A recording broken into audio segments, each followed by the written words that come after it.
श्री वृंदावन बिहारी लाल की जय। जय जय श्री राधे। करवा चौथ की पावन कथा। आज हम आप सभी को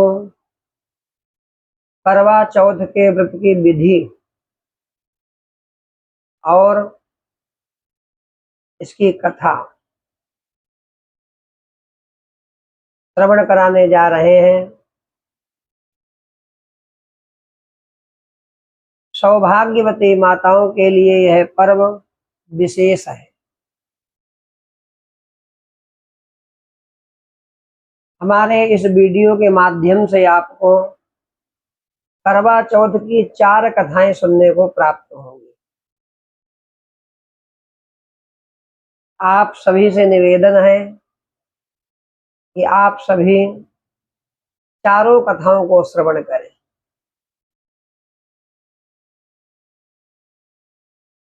सुहागिन माता बहनों का यह एक प्रमुख व्रत है, पर्व है, जो वर्ष में उनके लिए एक विशेष त्योहार की भांति होता है।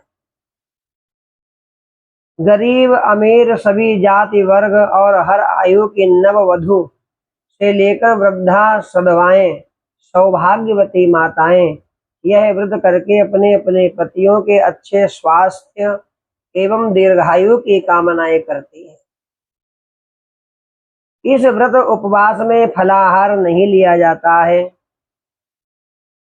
निर्जला व्रत रखकर रात्र में चंद्रोदय होने पर चंद्र दर्शन कर अर्घ देने और पूजा करने के बाद पूरी पकवानों से व्रत का पारायण किया जाता है। इस दिन चंद्रमा के उदय होने की अत्यंत उत्कंठा से प्रतीक्षा की जाती है। जो इस दिन विलंब से उदय होता है। इस व्रत में धातु या मिट्टी के करवा से उदय होने पर चंद्र को अर्घ दिया जाता है। चीनी के करवा विशेष रूप से इन दिनों बाजार में बने मिलते हैं।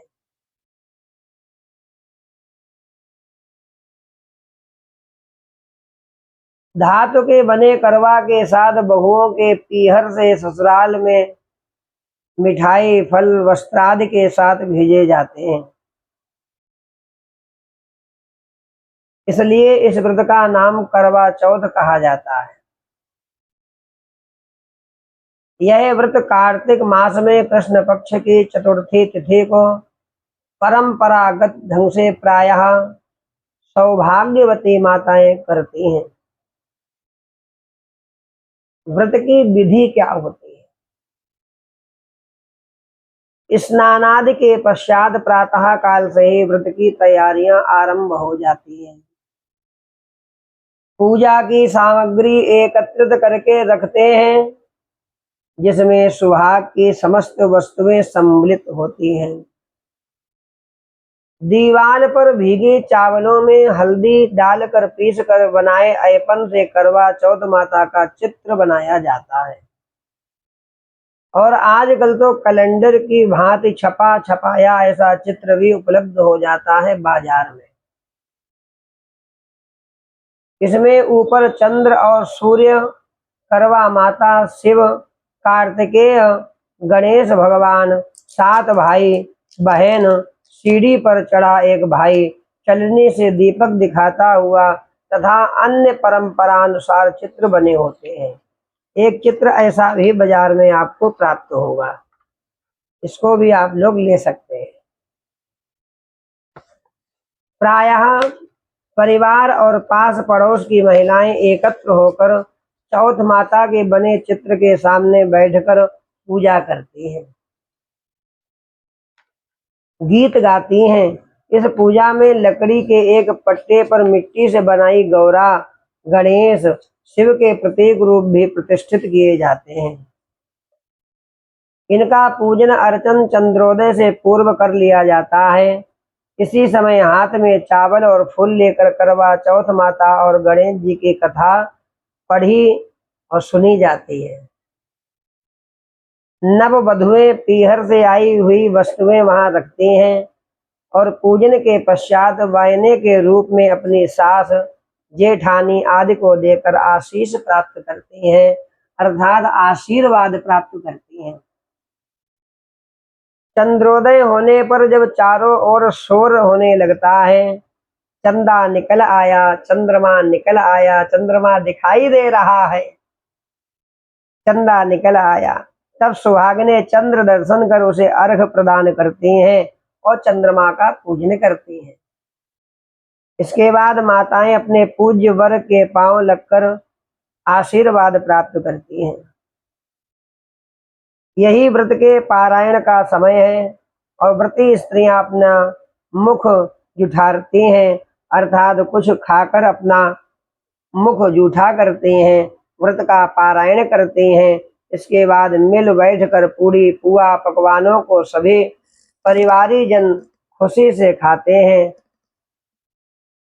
पूजन की सामग्री, पूजन की सामग्री क्या होनी चाहिए, क्या क्या लगता है करवा चौथ के व्रत में? मिट्टी का बना हुआ करवा अथवा धातु का बना हुआ करवा अथवा चीनी का बना हुआ करवा, तांबा पीतल स्टील का करवा, जो जैसी सामर्थ्य हो। लकड़ी का पट्टा, स्वच्छ पीली मिट्टी प्रतिमाएं बनाने को, रोली, चावल, ऐपन, दीपक, घी, रुई, बत्ती, कपूर, धूप बत्ती, दिया सलाई, फूल माला, पान, ऋतु फल, बतासे, पेड़ा अथवा मिष्ठान्न, गंगा जल तथा पीला लाल वस्त्र बिछाने को पाटे के लिए, सुहाग की वस्तुएं इच्छानुसार, जो भी आपको चढ़ाना हो माता के लिए। विधि विधान से पूजन करना चाहिए, समय का विशेष ध्यान रखना चाहिए। इस बार 2024 में चंद्रोदय पत्रे में दिया गया है 7:45।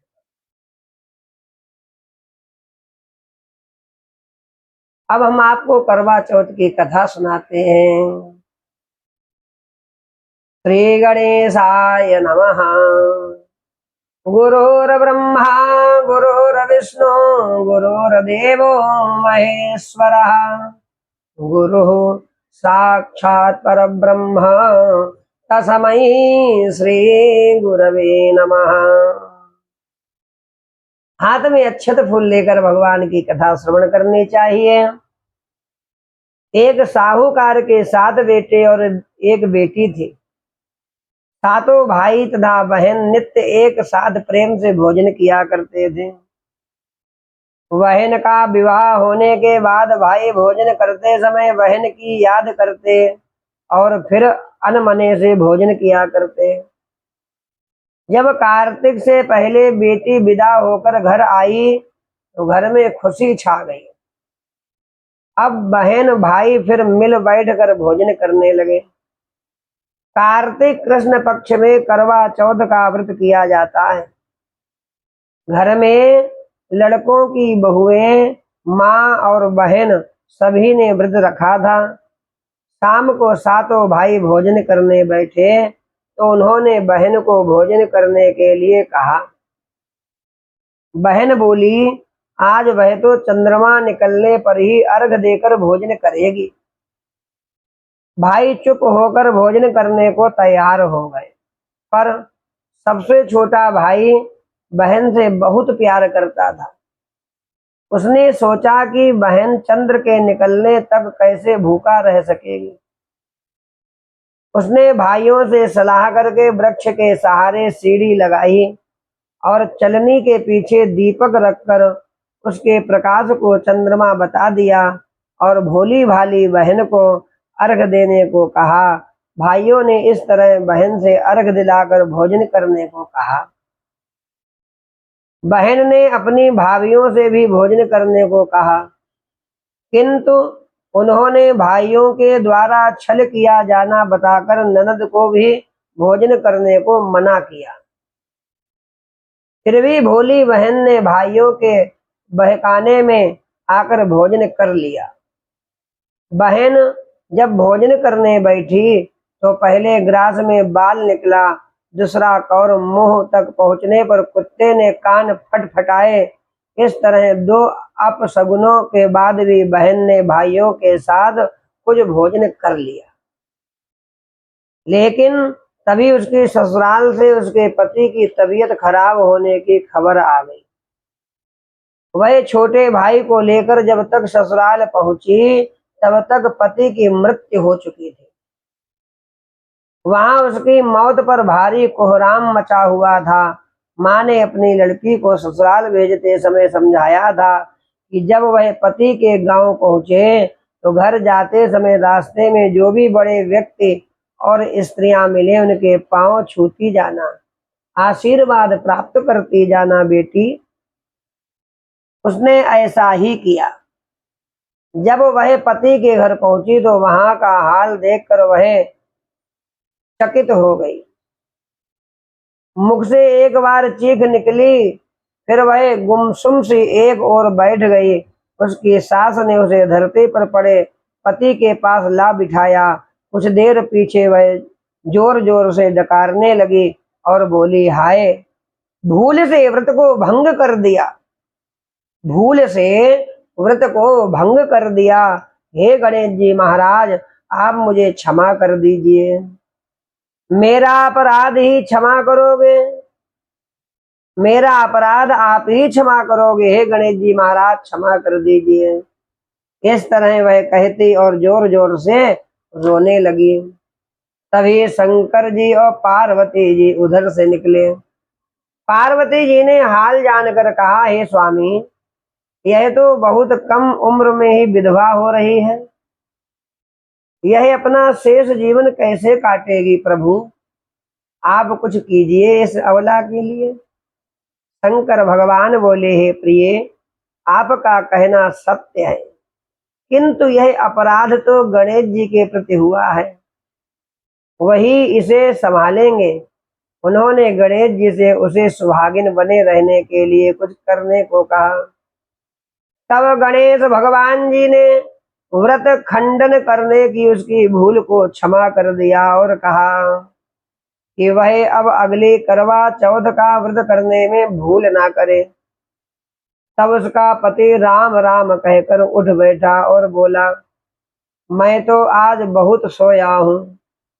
घर में आनंद छा गया, भगवान गणेश की जय जयकार होने लगी। बहू ने वर्ष के सभी चौथ माता के व्रत किए।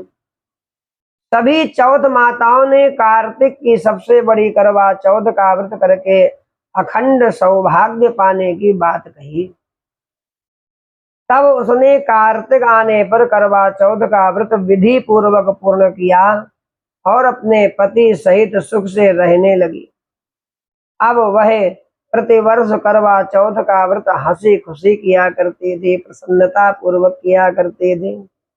हे करवा चौथ माता, आपने जिस तरह साहूकार की बेटी को व्रत करने पर उसके पति को दीर्घायु प्रदान कर उसे सौभाग्य प्रदान किया, उसी तरह प्रसन्न होकर सभी व्रत करके इस कथा को पढ़ने सुनने वाली सौभाग्यवती देवियों को भी उत्तम और अखंड सौभाग्य की प्राप्ति हो, पतियों की आयु में वृद्धि हो। बोलिए चौथ माता की जय। अब आती है दूसरी कहानी। प्राचीन समय में एक पतिव्रता स्त्री थी, उसका नाम था करवा। वह अपने पति की सेवा करने में कोई कमी नहीं छोड़ती थी। एक कार्तिक कृष्ण पक्ष की चतुर्थी के दिन उसका पति जब नदी में स्नान कर रहा था तो एक मगरमच्छ उसका पैर पकड़कर नदी में ले जाने लगा। तब पति जोर जोर से करवा करवा कहकर पत्नी को मदद के लिए पुकारने लगा, हे करवा बचाओ, हे करवा बचाओ। पत्नी ने यह सब देखा तो उसने अपनी साड़ी से एक सूत खींचकर मगर की ओर फेंक दिया। वह उस सूत के धागे से बंधकर पति को आगे नहीं ले जा सका। करवा ने फिर धर्मराज को पुकारा। उस पतिव्रता की पुकार पर धर्मराज वहां उपस्थित हुए और बोले, हे पतिव्रते, कहो क्या चाहती हो। करवा बोली, महाराज आप धर्मराज कहते हो और यहाँ अधर्म हो रहा है। देखो मेरा पति नदी स्नान कर रहा था, तो इस मगरमच्छ ने उन्हें पकड़ लिया है, आप उसे मारकर मेरे पति को बचाएं। यमराज बोले, हे पुत्री, मगरमच्छ की आयु अभी मरने की नहीं हुई है, अभी इसकी आयु शेष है, इसलिए मैं इसको मृत्यु नहीं दे सकता हूँ। करवा बोली, भगवान आप धर्मराज हैं, आपका धर्म दुष्टों को दंड देने का है, फिर आप ऐसा क्यों नहीं करते। धर्मराज उसकी बात सुनकर मौन हो गए। तब करवा फिर बोली, तो अब मैं ही मगरमच्छ को नदी सहित नष्ट कर देती हूँ। यमराज बोले, ऐसा मत करो पतिव्रते, ऐसा मत करो, नदी के नष्ट होने से तो सभी प्राणी दुखी हो जाएंगे। ऐसा कहकर उन्होंने उसके पति को छुड़ाकर मगर को सीधा यमपुरी भेज दिया और कहा, देवी आज कार्तिक कृष्ण पक्ष की चतुर्थी है, श्री गणेश जी की पूजा का दिन है, तुम्हारे करवा नाम से यह गणेश चतुर्थी प्रसिद्ध होगी। इस दिन जो सुहागिनें अपने पति की दीर्घायु के लिए चंद्रोदय होने पर अर्घ देकर पूजा करेंगी, उनकी इस व्रत के प्रभाव से समस्त मनोकामनाएं पूर्ण हो जाएंगी। आज तुम्हारा पति व्रत धर्म भी धन्य हुआ, जो तुमने अपने पति के प्राण बचाए हैं। उसी समय से यह करवा चौथ व्रत पतिव्रताओं में प्रसिद्ध हो गया। इस प्रकार करवा चौथ का नाम पड़ा। हे चौथ माता, जैसा पूर्ण फल पतिव्रता करवा को आपने अपनी कृपा से प्रदान किया है, उसी तरह समस्त पतिव्रताओं को उनके करवा चौथ व्रत का फल प्रदान करें, उनके पतियों की दीर्घायु एवं सुख प्राप्त कराएं। बोलिए चौथ माता की जय, गणेश भगवान की जय। अब करवा चौथ की आप लोग तीसरी कथा श्रवण करें।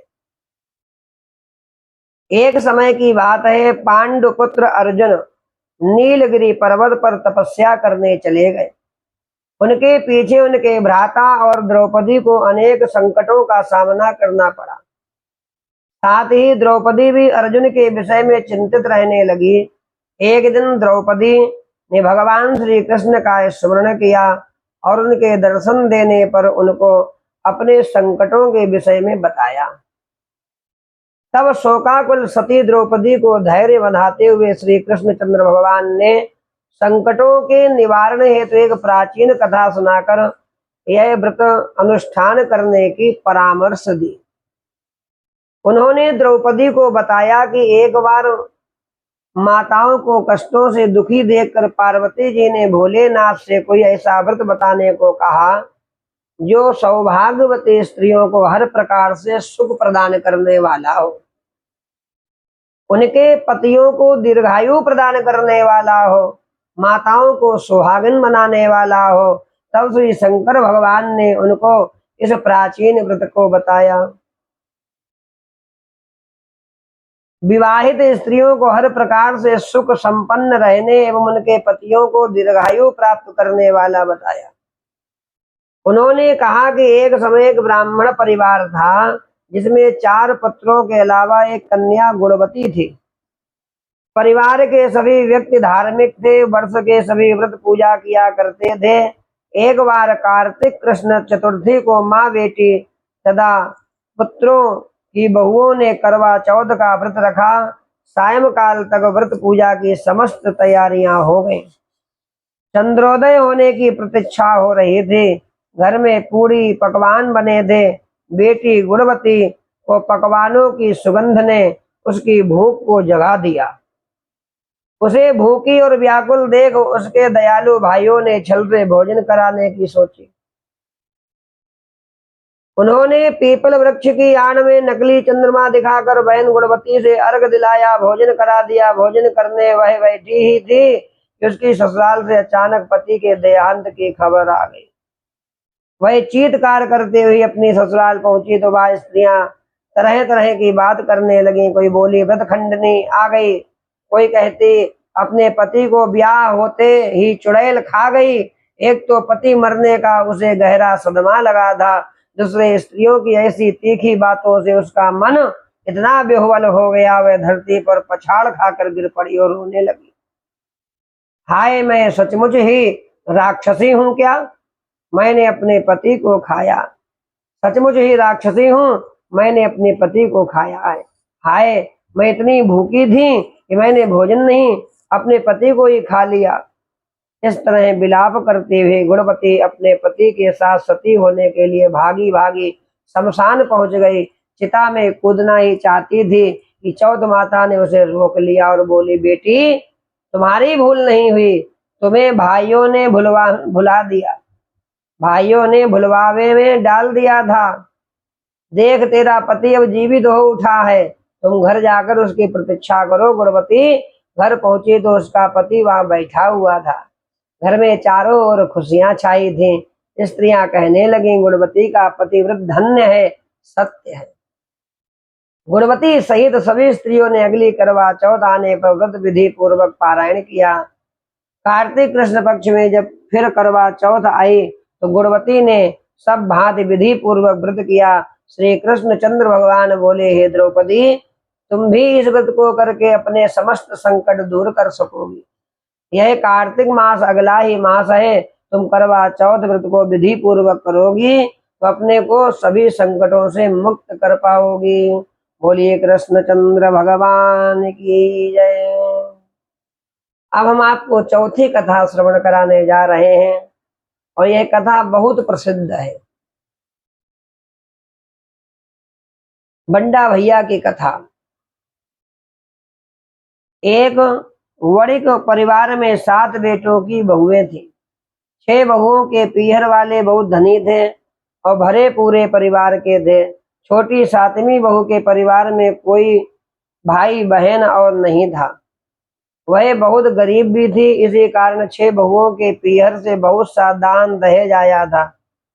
उसके पश्चात भी उसके भाई जब तब बहुत सा सामान भी लाते रहते थे।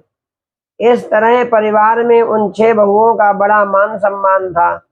छोटी बहू घर का सारा काम काज करती थी, किंतु सभी उसकी बुराई करते थे।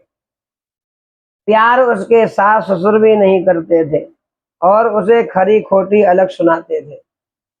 एक दिन की बात है कि छोटी बहू घर से अकेली निकल पड़ी और बियावान जंगल में जाकर जोर जोर से रोने लगी। घनघोर जंगल में गई और रोने लगी। आज करवा चौथ व्रत का दिन था। उसकी जेठानियों के घर से करवा चौथ व्रत के लिए उनके भाई करवा और सौभाग्य की सामग्री पिटारियां लेकर आए। छोटी बहू के घर में कौन था जो उसके लिए कुछ लाता? इसी से वह बहुत दुखी होकर जंगल में अकेले चली गई और रोने लगी। एक नाग उसके रोने को सुन रहा था। वह अपने बिलमे से निकलकर उसके सामने आया और मनुष्यों की बोली में पूछने लगा, बहन तुम क्यों रो रही हो? अपने रोने का कारण बताओ। आज तो करवा चौथ व्रत का दिन है, हंसी खुशी व्रत करो, प्रसन्नता से तुमको व्रत करना चाहिए, तुम तो सौभाग्यवती नारी हो। छोटी बहू पहले तो नाग को देखकर डर गई, फिर साहस करके बोली, आज करवा चौथ व्रत का दिन है, सब बहुओं के भाई आज करवा और बहुत सा सामान लेकर घर आए हैं। मेरे मैके में कोई नहीं है जो मेरे लिए करवा और सामान लाए। काश मेरा भी कोई भाई होता तो मेरे लिए करवा लाता। यह सुन नाग को दया आ गई। नाग देवता बोले, हे बेटी तुम अपने घर जाओ, शायद तुम्हारा कोई मुंह बोला भाई घर पर करवा लेकर आएगा। यह सुन छोटी बहू घर आकर संतोष से सब कामों में लग गई। कुछ देर के बाद में एक मनुष्य आया और छोटी बहू की सास से बोला, मैं तुम्हारी छोटी बहू का भाई हूँ। उसके बचपन में ही मैं बाहर जाकर रहने लगा था, अब घर आया हूँ। आज करवा चौथ है, मैं उसके लिए करवा और सुहाग पिटारे तथा कपड़ा लाया हूँ। सास ससुर और सभी बहुएं उसके लाए हुए बहुमूल्य सामान को आंखें फाड़ फाड़ कर देखने लगी। भाई क्या लाया है, भाई क्या लाया है। वाह, इतना सामान, इतना इतना कीमती सामान। छोटी बहू ने प्रसन्न होकर अपने भाई का सत्कार किया, सम्मान किया और सास ससुर ने भी उसको प्रेम से भोजन आदि कराकर विश्राम करने को कहा। करवा चौथ का व्रत हंसी खुशी हो गया।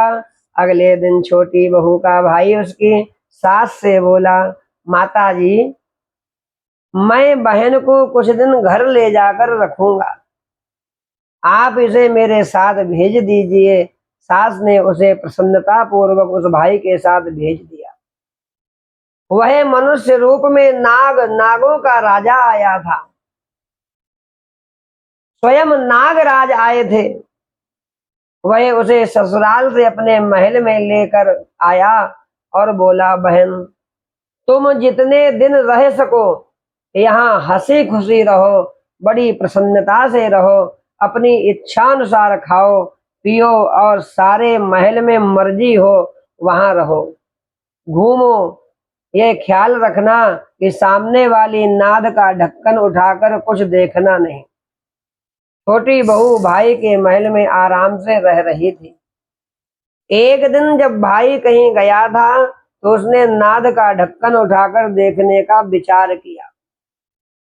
उसने सोने महल में नाद के ढक्कन को उठाया तो उसे उसमें नाग के बच्चे इधर उधर घूमते मिले।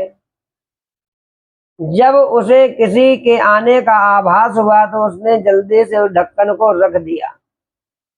जल्दी जल्दी में ढक्कन रखने से एक नाग के बच्चे की पूंछ पर ढक्कन पड़ गया, दब गया। वह उससे कट गई पूंछ उसकी। शाम को नाग भैया आए। बहन से सच बात कहकर अपनी गलती मानते हुए भाई से क्षमा मांगी। नाग भैया ने उसे क्षमा कर दिया। वह पूंछ कटा नाग बंडा बंडा नाम से बड़ा चिढ़ता था। उसने एक दिन नागिन माँ से पूछा, उसकी पूंछ कैसे कटी। जब उसे पता हुआ, मालूम हुआ कि उसकी बहन ने नाद का ढक्कन जल्दी जल्दी में रख दिया था, सो उसकी पूंछ कट गई। बंडा बोला, मैं उससे बदला लूंगा,